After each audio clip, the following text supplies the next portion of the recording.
Hey everyone, the Honor 200 Lite didn't go well for me at first. I was first disappointed since I was expecting a similarly significant jump in hardware, because it replaces one of our favorite budget phones from the previous year, the Honor 90 Lite, and because the numbering completely bypasses the hundreds in favor of straight up to 200. With its brilliant and vibrant AMOLED display, the Honor 200 Lite's positive attributes more than offset its shortcomings. For those looking for a strong camera with a reasonable battery life and under £300, the Honor 200 Lite is a good option. With the Honor 200 Lite, the most noticeable modification is that the 6.7-inch screen is now an AMOLED panel. The refresh rate stays at 90Hz, although the resolution is somewhat higher than the Honor 90 Lite. A brand new MediaTek Dimensity 6080 CPU, 8GB of RAM, and 256GB of non-expandable storage are included within. There is still no charger included in the package, and the battery is still a 4500 mAh device with 35-watt charging speeds. A triple camera array is located on the back, consisting of a 108 megapixels main lens, a 5 megapixels ultra-wide sensor, and a meager 2 megapixels macro shooter. Meanwhile, a powerful 50 megapixel selfie camera is positioned on the front, beneath the screen. The dimensions of 161 by 75 mm are somewhat typical, but the 168 grams weight and 6.8 mm thickness are noticeably thinner. It feels rather substantial in the palm while being airy. Nevertheless, as it has no official IP rating, I wouldn't recommend getting it wet.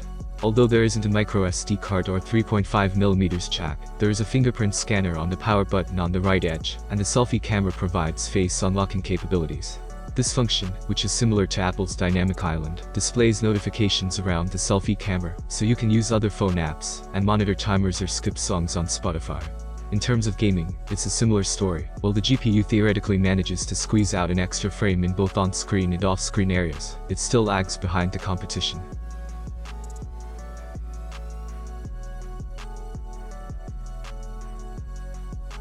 It's difficult to be too upset with the 108 megapixels main camera's similarity to the Honor 90 Lite, because it's such a capable photographer. Where the lighting is favorable, it captures a lot of detail. The colors are very vivid without going overboard with processing, and the brickwork and roof shingles on buildings are all clearly defined. While the night camera isn't the fastest, it takes about 4 seconds to capture a picture, it does a respectable job of enhancing brightness, and the colors seem quite natural. Although the ground and trees aren't perfectly detailed, considering the budget, it's not a terrible effort. When a budget smartphone has a worn-out pair of 5 megapixels ultra-wide and 2 megapixels macro lenses, it always seems wasteful to me. Instead, I would rather preserve the money and concentrate only on 1 or 2 excellent rear cameras. For a brief moment, I wasn't sure whether to suggest the Honor 200 Lite. The somewhat poor color accuracy and terrible secondary cameras didn't help relieve my concerns, and the absence of appreciable performance gains combined with a £30 retail price hike annoyed me. All those criticisms are still valid. More hardware upgrades could have been made, but the Honor 200 Lite almost passes muster because of its excellent primary camera and long battery life.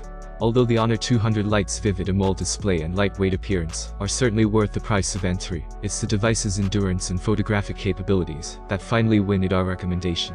Thank you for watching. If you have any questions, I'll be waiting for them in the comments. Have a nice day and God bless you.